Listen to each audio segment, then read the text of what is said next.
Nggak tahu. Tidak tahu. Ya, tahu. Badan anak itu lebih pendek dari seumurannya. Tahu. Enggak tahu. Gagal pertumbuhan pada anak ya? Kayaknya kurang ASI sama gizi buruk ya? Nggak tahu saya. Malah saya pengen tahu artinya itu apa ya.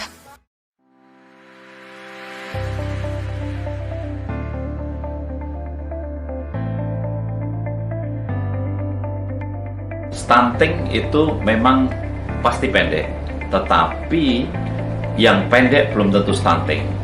Stunting adalah kegagalan pertumbuhan yang diakibatkan oleh karena adanya gangguan asupan gizi secara kronis ataupun karena penyakit secara kronis. Dan ini terjadinya umumnya di 1000 hari kehidupan pertama, mulai dari konsepsi, pertemuan sel telur dengan sperma sampai dengan anak umur 24 bulan. Oleh karenanya disinilah stunting itu terjadi, dan stunting itu di samping ukurannya pendek, kemudian juga dia perkembangannya, jadi ada kecerdasannya juga, kemampuan berorientasi, merespon lingkungan itu lebih lambat dibandingkan yang tidak stunting. Kemudian yang ketiga, orang-orang yang stunting, yang anak stunting ini besok di hari tuanya itu cenderung mudah kena penyakit kardiovaskuler yang kita kenal dengan cardiovascular disease. Itu adalah bisa tekanan darah tinggi, bisa penyakit jantung koroner atau stroke misalnya begitu, dan juga mudah kena penyakit gangguan metabolik atau yang dikenal dengan metabolic disorder. Ini bisa saja diabetes atau kencing manis, dan juga ada penyakit-penyakit seperti osteoporosis yang kemudian mudah keropos tulangnya. Inilah stunting. Sekali lagi, stunting memang pendek tetapi diikuti 3 hal tadi. Sedangkan orang pendek belum tentu stunting.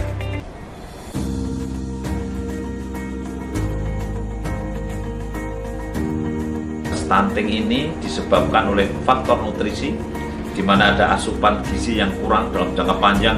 Mungkin ibunya yang mau hamil itu anemia, sehingga sebelum hamil lebih baik periksa dulu anemia atau tidak, gitu ya.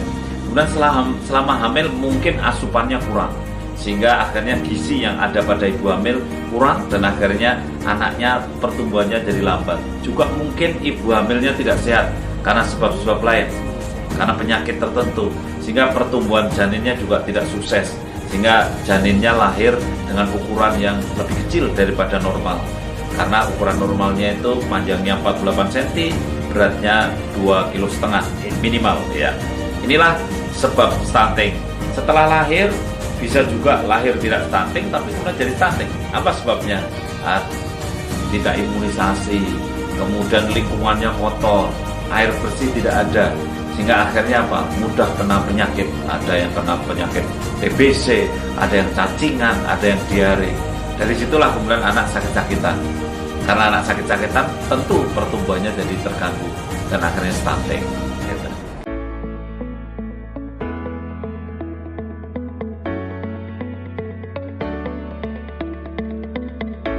Banyak orang bertanya bahwa gimana cara ngatasinya stunting. Nah, ingat bahwa stunting ini bisa diatasi kalau sudah lahir, kemudian ternyata stunting bisa diatasi di 1000 hari kehidupan pertama, sebelum usia 24 bulan. Jadi diatasi dengan cara bagaimana?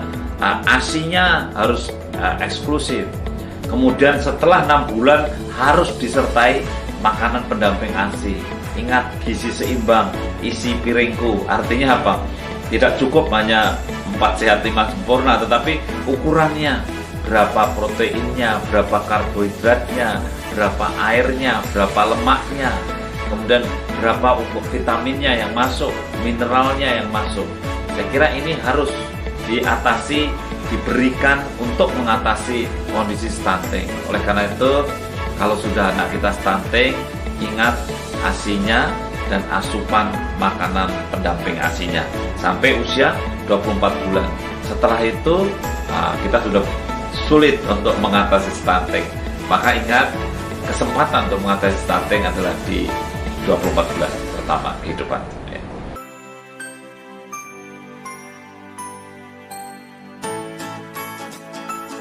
Oleh karenanya pesan saya untuk seluruh masyarakat di Indonesia, mari kita cegah stunting. Karena mencegah tentu lebih murah dan lebih mudah. Dan pesan saya, mencegah stunting itu sejak dari hulu. Sejak Anda menentukan mau nikah, mau bulan madu, istri, calon istri harus dicek dulu, harus sehat, tidak anemia. Kemudian suami juga harus sehat. Kemudian nanti akan menghasilkan embrio dan anak yang sehat atau bayi yang sehat.